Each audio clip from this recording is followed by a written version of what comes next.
Hello മക്കളെ, welcome back സാറാണ്. അപ്പോൾ നമ്മളെ നമ്മൾ പുതിയ ഒരാഴ്ചയിലേക്ക് എത്തിയിരിക്കുകയാണ്. പുതിയ ആഴ്ചയിലേക്ക് എത്തുക എന്ന് പറഞ്ഞാൽ നമ്മൾ എക്സാമിനോട് അടുത്തടുത്ത് പോയിക്കൊണ്ടിരിക്കുകയാണ്.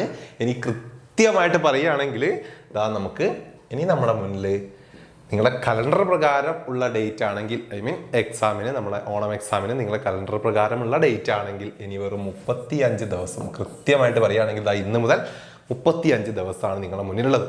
അപ്പോൾ വ്യക്തമായിട്ട് സെറ്റായിട്ട് സിസ്റ്റമാറ്റിക് ആയിട്ട് ഓരോ ആഴ്ചയും എന്ത് വേണം, നിങ്ങൾക്ക് പ്ലാന് അത്യാവശ്യമാണ്. ആ പ്ലാന് കൃത്യമായി നിങ്ങൾ ഫോളോ ചെയ്യുകയും വേണം. അതുകൊണ്ട് തന്നെയാണ് നമ്മൾ വീക്കിലി ഈ ഒരു വീഡിയോ ചെയ്യുന്നത്. റെഡി? അപ്പോൾ ഈ ഒരാഴ്ചയും നമുക്ക് പഠിക്കാനുള്ളത് ഈ കാര്യങ്ങളാണ്. പുതുതായിട്ട് നമ്മളൊന്നും പഠിക്കുന്നില്ല.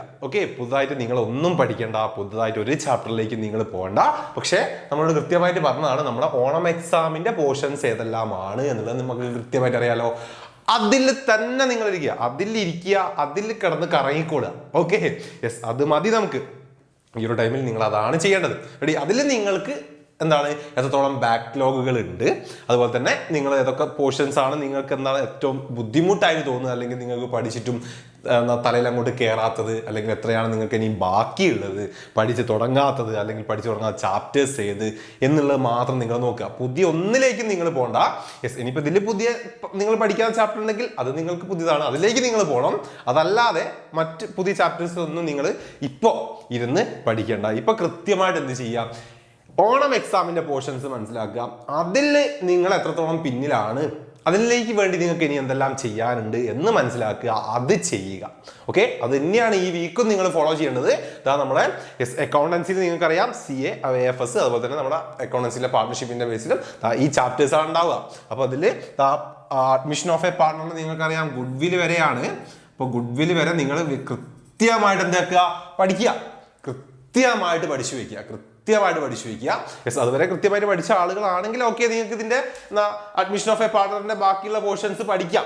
കുഴപ്പമില്ല. കാരണം മറ്റൊന്നുമല്ല, ആ ഒരു ചാപ്റ്റർ നന്നായിട്ട് കൺഫ്യൂഷൻ ഉണ്ടാക്കുന്ന ചാപ്റ്ററാണ്. അപ്പോൾ ഗുഡ്വിൽ വരെ എനിക്ക് നന്നായിട്ട് അറിയാം, ബാക്കിയുള്ളത് കഴിഞ്ഞിട്ട് പഠിക്കാം എന്ന് പറഞ്ഞുകൊണ്ട് ആയിരിക്കേണ്ട.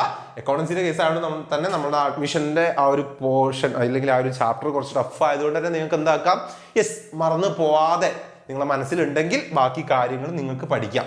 റെഡി? അതല്ലെങ്കിൽ നിങ്ങൾ എന്ത് ചെയ്യുക, ഈ 2 ചാപ്റ്ററും കൃത്യമായിട്ട് പഠിച്ചോളുക, കൃത്യമായിട്ട് വീണ്ടും റിവൈസ് ചെയ്യാം.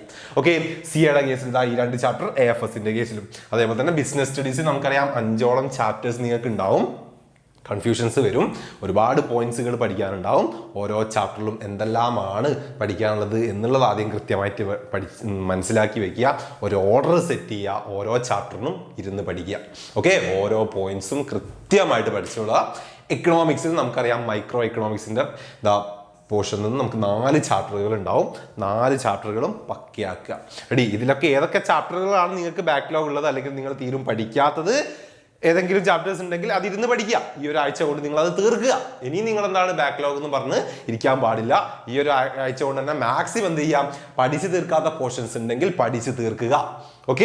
റെഡി? അടുത്ത ആഴ്ച മുതൽ നിങ്ങളൊക്കെ റിവൈസ് ചെയ്യണം. ഇനി പഠിച്ച് തീർന്ന കുട്ടികളാണെങ്കിൽ റിവൈസ് ചെയ്തോളാം. ഈ ചാപ്റ്റേഴ്സ് പക്കയായിട്ട് റിവൈസ് ചെയ്യാം. നമുക്കറിയാം നമ്മുടെ ബാച്ചിൽ ഇപ്പം 1 ഷോട്ടും കാര്യങ്ങളൊക്കെ തന്നെയാണ് മുന്നോട്ട് പോയിക്കൊണ്ടിരിക്കുന്നത്. നിങ്ങൾക്ക് എല്ലാ ചാപ്റ്ററിന്റെയും വീണ്ടും നമ്മൾ 1 ഷോട്ടും കാര്യങ്ങളൊക്കെ തരുന്നുണ്ട്. അതും ഒറ്റ പാർട്ടോടൊന്നും തീർക്കുന്നില്ല, അല്ലെ? 2 പാർട്ട് 3 പാർട്ടൊക്കെ വെച്ചുകൊണ്ട് നമ്മൾ അക്കൗണ്ടൻസിയുടെ 1 ഷോട്ട് തന്നെ ചെയ്തിട്ടുള്ളത്, അല്ലെ? അതായത് A to Z കാര്യങ്ങൾ നമ്മൾ എന്താണ് നമ്മൾ റെക്കോർഡിംഗ് ക്ലാസ്സസ് ലൈവ് തരുന്ന പോലെ തന്നെ ആണ് നമ്മൾ 1 ഷോട്ടും ചെയ്യുന്നത്. അതുകൊണ്ടാണ് കൃത്യമായിട്ട് എന്ത് ചെയ്യുക, പഠിക്കുക, ഓരോന്നും പഠിക്കുക. കമ്പ്യൂട്ടർ ആപ്ലിക്കേഷൻ്റെ 4 ചാപ്റ്ററുകൾ. അതേപോലെ നമ്മളിപ്പോൾ ഇംഗ്ലീഷിൻ്റെ ആണെങ്കിൽ ഇംഗ്ലീഷ് ഏകദേശം ഈ ചാപ്റ്ററുകളെല്ലാം നിങ്ങൾക്ക് ഏകദേശം കവേർഡ് ആണ് നമ്മുടെ ബാച്ചിൽ. റെഡി? അപ്പോൾ ഇതിലൊക്കെ എല്ലാം ഇരുന്ന് പഠിക്കുക എന്നുള്ളതല്ല, നമുക്ക് ഏറ്റവും പഠിക്കാൻ പറ്റാത്ത അറിയാത്തത് ഇതിൽ ഏത്, പഠിച്ചു തുടങ്ങാത്തത് ഏത്, അല്ലെങ്കിൽ കുറച്ച് ടഫായിട്ടുള്ളത് ഏത് എന്നുള്ളത് കൃത്യമായി നിങ്ങൾക്ക് മനസ്സിലാവണം. അതിനനുസരിച്ച് ഇരുന്ന് പഠിക്കുക. അതേപോലെ തന്നെ മാത്സും. ഇത് നിങ്ങൾ കൃത്യമായിട്ട് തന്നെ ഫോളോ ചെയ്യണം ഈ ഒരാഴ്ചയും. റെഡി? എന്നാൽ ചെറുതായിട്ട് പോലും ഒന്ന് ഡൈവേർട്ടായി പോകാൻ പാടില്ല. ഓരോ ആഴ്ചയും കൃത്യമായിട്ട് നമ്മൾ പഠിക്കേണ്ടത് പഠിച്ചിരിക്കണം. സിസ്റ്റമാറ്റിക് ആയിട്ട് തന്നെ മുന്നോട്ട് പോകണം. ഓണം എക്സാമിന് 1 മാസം മാത്രമേ നമ്മുടെ മുന്നിലുള്ളൂ. അതിന് മുൻപായിട്ട് അതിലേക്ക് വേണ്ടതെല്ലാം നമുക്ക് പക്കയായിരിക്കണം. അപ്പം ഈ ആഴ്ചയും അടിപൊളിയായിട്ട് പഠിക്കുക, മുന്നോട്ട് പോവുക. വീണ്ടും കാണാം. ടാറ്റാ.